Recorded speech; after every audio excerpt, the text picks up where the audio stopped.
Hi, Jen Gilchrist here. Happy to be doing a short training on some top tips that I have. I came up with 4 or 5 top tips to really support you in maintaining your energy as a leader and keeping that attraction factor. And these are going to apply to both business and life because I really do find, especially as entrepreneurs and purpose-driven entrepreneurs, as most of the people are that follow me, they really do intertwine so very much. So I'm so excited to be sharing this with you.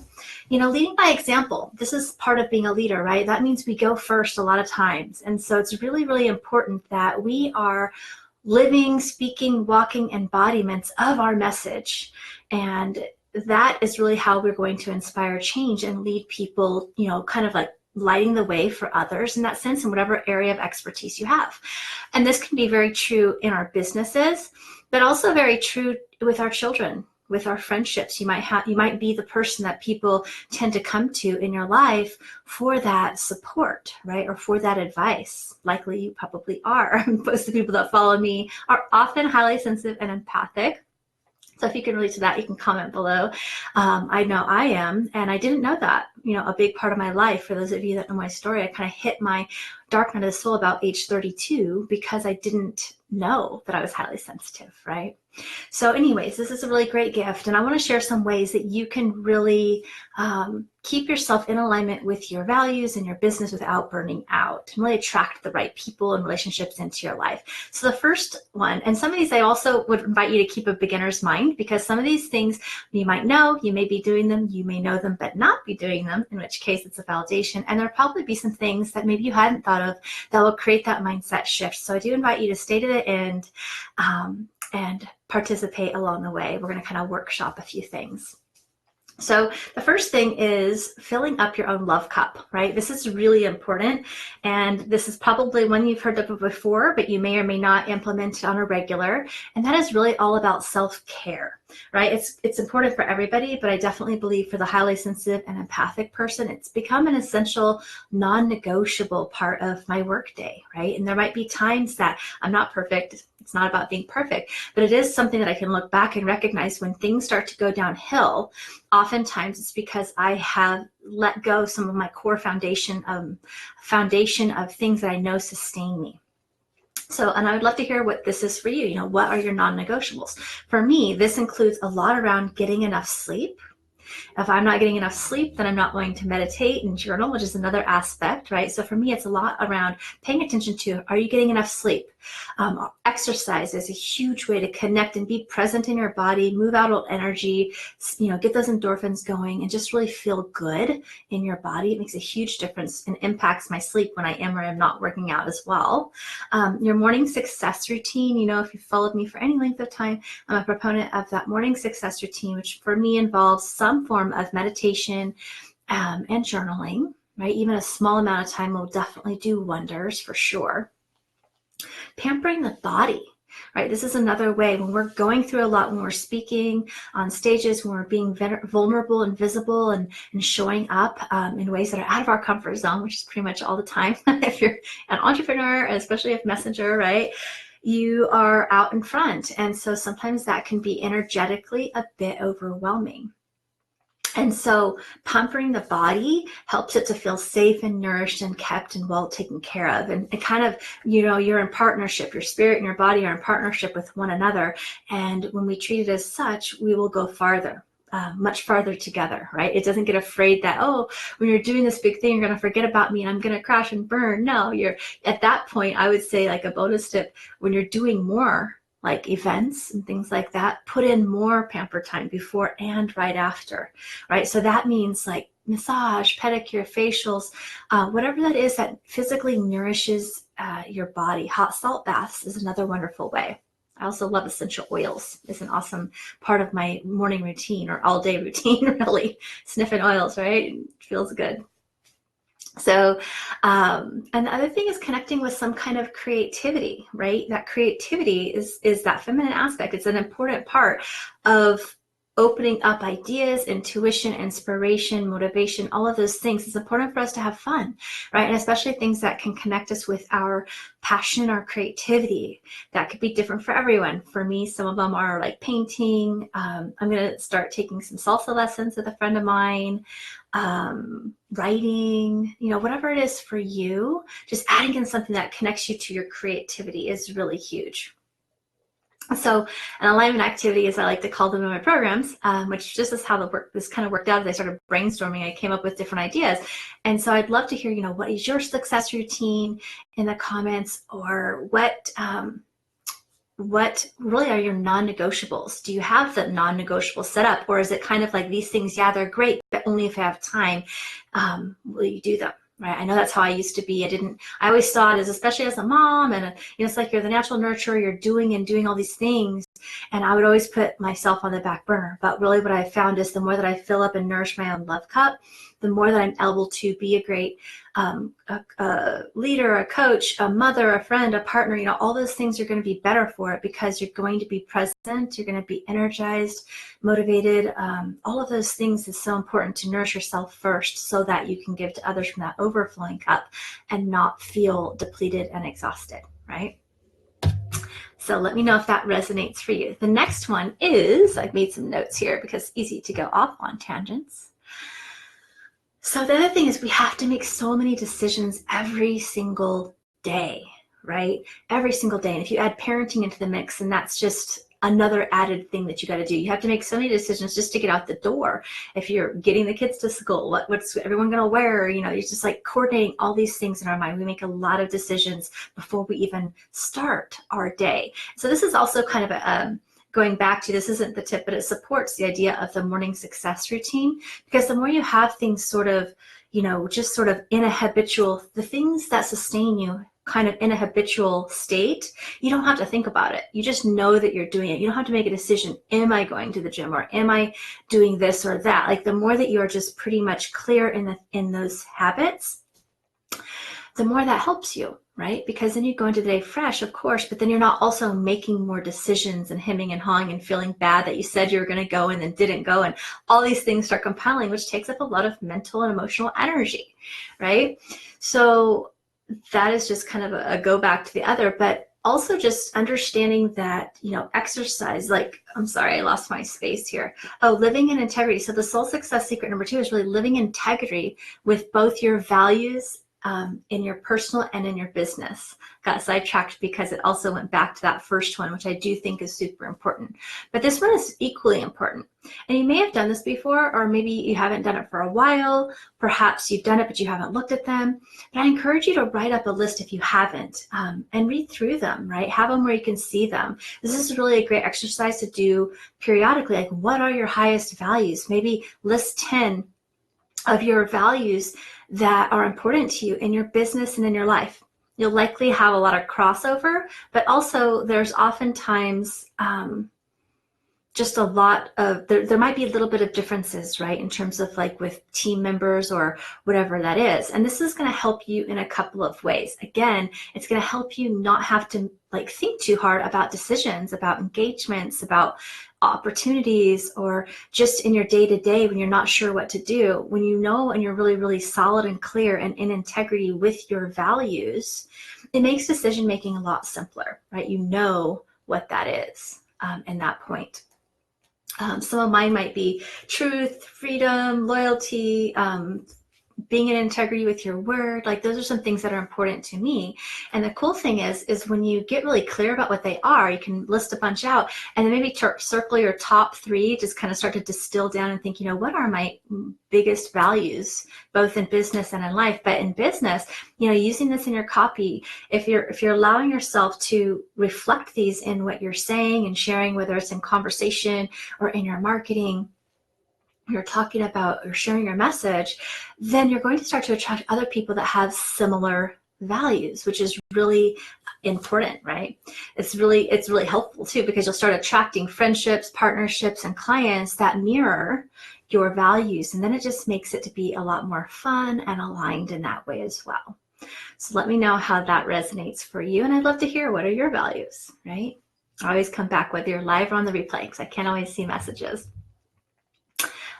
So the next thing that I want to talk about is living in integrity also means speaking your truth, right? So this is another important thing to consider. in terms of makes a great leader is really living in integrity and speaking your truth, right? So this oftentimes like is looking at, are you withholding, right? The withholding energy or having a conversation that hasn't been had, whether it's with a team member or with a client or with a partner or a friend or a family member.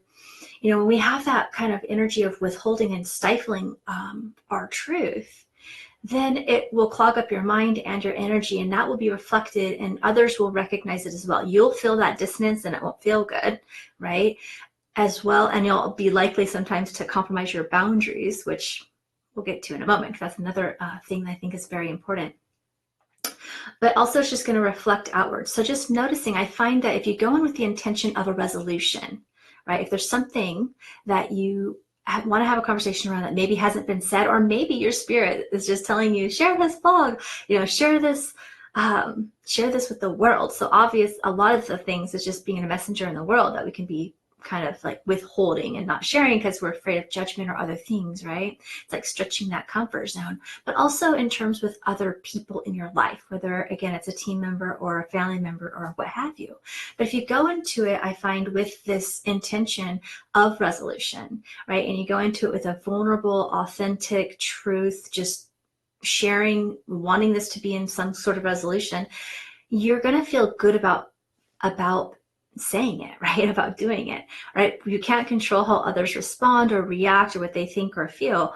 But when you know that you are honest and you're vulnerable and you're authentic and in your sharing with a desire for a resolution for all, or maybe in some cases it could be having a boundary. I know I work with a lot of the empathic and highly sensitives. We have that pattern oftentimes to work through of being kind of the people pleaser or that codependent nature, perhaps in the earlier part of your life, or maybe still now, right? I know I've worked a lot through that, but it's something to pay attention to. So people may not always love what you have to say, but when you're saying it from that space and you're coming from that space, it'll be much more well received and you'll feel good about it regardless of the outcome, regardless if people agree with you, don't agree with you, however it turns out.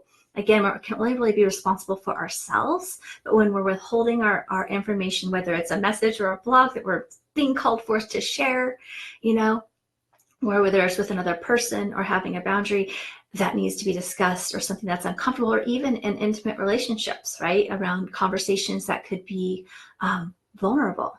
So all of those things are really important. That withholding energy is definitely something that does not feel good and other people will pick up on. So that is your alignment activity for that is to really, take an inventory, whether it's business or personal. And is there somewhere that you want to be speaking your truth or having a conversation that you haven't? And how can you resolve that today? Okay, that's really, you'll feel good. It'll feel like a weight lifted, because again, it takes up a lot of energy in your field and in your mind and in your emotional body, holding on to that, right? It needs to be expressed. And in some cases, I would say, like, if there's like huge dissonance or it's a past, relationship, that you're not going to be met with anything, then this is where you can do a great, journaling exercise or forgiveness exercise or writing out a letter, and you don't have to give it to the person or read it to the person. If you can have this with the person, then I think that's often a good idea. But it could be very powerful if that doesn't feel safe, or if it's just not an opportunity because if the person's not there for it, or maybe they've even passed on. If you have something unresolved there, it's about writing it out, journaling out a letter to the person, reading it out loud, pretending they're sitting across from you, like having that experience of just getting it out of your mind and your body and onto the paper and out your voice. I find speaking that out loud, reading it out loud, not necessarily to the person, but you can kind of sit their little spirit across from you and have that conversation. It's really powerful, and it will release you. It'll unshackle you from that energy of being stuck. So Soul Success Secret 5 is all around honoring your boundaries. So this kind of coincides with, they all kind of play together, right? But honoring your boundaries, both physically and energetically. And this can include your time, your money, your pricing, all of these types of things, even invitations. So notice, is there anywhere that you're feeling like this obligatory energy, the energy of like, oh, you feel like you should is an indicator that you should look at, you should look at, right? You say this a lot, but noticing like where you might be shooting on yourselves, or we're feeling obligated to do something that doesn't feel good because either you don't want to upset something, or, you know, just for whatever the reason is, just notice that and then take a little inventory on that. Sometimes saying no is saying yes to yourself, right? A couple quick examples, just so you can see how this, you know, could work, where oftentimes maybe people might feel guilt or obligation and not want to say it. I had a client once who had started a book club, and at one point in time, it was really fun for her. She was excited. It was like the socialness of it, like she wanted to do that, and it was something that was fueling her and feeding her soul. And so she would host this book club for, you know, many months. And then at a certain point, it became this obligatory thing, like it shifted, but she almost forgot to really tune in and recognize that, or like, you know, really be conscious of the fact that it's no longer in alignment for her. But then now here she's created this group of ladies, right? Quandary. So here you go. At the same time, you're not really setting the energy. It's not really that great for the group if you're doing things out of a should. And so sometimes looking at maybe something that was aligned for you and no longer is, this is how it happens. We evolve and grow, our priorities change and shift. And so we have to tune into that from time to time. And so for her, you know, having that honest conversation, is somebody else want to take this over, you know, just whatever it is, just having that honest, vulnerable communication with the idea of resolution, that could be a win-win, you know, is the best way to go into it. And she felt better and it got resolved, right? Another way you can look at this, sometimes we'll think we're doing someone a favor, but we're really not. If we're doing, like, if you have a lunch date with a friend, right, you have to tune into this, because sometimes work, no play. It's like, yeah, doing the lunch thing would be in integrity for fueling yourself, right? But sometimes, you know, if you've got a lot going and it's like lunch, you know, somebody wants a lunch date or a coffee date or a, you know, a business network, something, you know, something from your time, and you're feeling like you didn't know how to say no, so you got on your calendar and now you're like, oh man, dreading it, right? Well, if you go to that lunch anyways, it's not really doing any favors to your friend or to that person at all, right? Because there's that underlying kind of, it could be a passive aggressive energy. There's this underlying energy, whether they're conscious to it or not, that exchange is happening that you really don't want to be there. You likely won't be very present for the conversation. It would be much kinder to just genuinely say, hey, you know, I'm really looking to catch up with you. I over kind of scheduled myself. I've got some things on my calendar that are pressing that I really feel good about preparing for, like preparing for a presentation, for instance. This is something that happened to me. I really want to get together, but can we put it out a couple of weeks? I want to be very present and be able to enjoy the time. Simple as that, right? And sometimes we don't do that. And so just recognizing, is there anywhere that you're shooting or feeling obligatory into doing something that you feel guilty about? And but ultimately, honoring yourself is going to be honoring both people, because again, if you're there and you don't want to be there, it's not actually it's not really supportive or kind to the other person, right? As much as you think it is, even if you're doing it from the perspective of thinking you're being kind, right? Does that make sense? It's a little bit complicated, but I think it got me. So just recognize that. Sometimes saying no is saying yes to yourself, and being honest and about it is going to usually resolve. And sometimes it can be a win-win. Sometimes there's times where, you know, you have something on the calendar and you're like, ugh, and you reach out to say like, hey, you know, how's this for you? Like, oh, good. I was thinking the same thing. I mean, so oftentimes there's this, both people are feeling that, but no one wants to say it. And it ends up being a win-win for both people, right? So you never know unless you ask or you open the conversation. So that's something, that's a small way, but just recognizing that, because we can so often override that and put everybody else's needs above our own. And before you know it, we just don't feel good, right? Feel burnt out, and our whole energy is just off for everything that we're doing, right? If we're overpacked. Another thing to pay attention to is with our money. You know, sometimes I know as entrepreneurs, you know, making sure that your money is in alignment, like what you're asking for your services is, you have boundaries there as well, you know, not undershooting yourself. You know, if sometimes it's going to be an individual thing. Sometimes there might be times where you feel like you want to gift or support or meet somebody in a situation, as long as you truly feel good about that, right? That's fine. But overall, I find when sometimes when your pricing is out of alignment with what you actually feel you're deserving, you will feel drained with your sessions as well, right? And you'll start attracting people where there's just more dissonance happening. Either you won't be attracting people because unconsciously you're like, hey, I actually want to be charging more, but I haven't really raised my prices. And so therefore, you know, you're kind of got your foot on the pedal and brake, and you don't even realize it because it's happening just through your energy, you know, because you don't really want to work for that rate, but you're wondering why you don't have clients, and this whole fear, scarcity thing goes wrapping up in your brain. So really just tuning in. Nobody else can choose this for you, but what is really in alignment and in integrity with what you're charging for your time. And your services, right? And then offering, if you want to do, like I do a lot of free things as well. So I feel good about that, charging what I charge when I'm one-on-one, but then, also in your messenger box. Sometimes you might feel compelled, if somebody's responding to you, to respond to them. And other times you might feel like, you get people that are kind of trying to pick your brain, whether it's a networking partner who's trying to get a lot of information and free coaching all the time when you go to coffee, or somebody who's constantly asking for little nudges or helps, through Messenger on Facebook. Like, however it is, feel into that and be honest with yourself and hold your integrity there. Because if you start having those leaky boundaries, you start attracting more of that, because really your spirit's saying, hey, you need to really take a stand and speak your truth and hold your ground on things, right? I'm not saying be selfish, but really tune into that. Do you want to, does this feel good to you to do right now, or to give away right now, or not? Is it starting to feel like there's an imbalance, in which case you'll start to feel overwhelmed or exhausted or frustrated, right? But then if we're not saying anything, it's always up to us, right? We have to take responsibility for our choices and our actions, right? And so sometimes that requires, again, that conversation. Same thing with team members sometimes, right? So that is the tips. I want to make sure that I got everything, because I think I had kind of a lot of them here.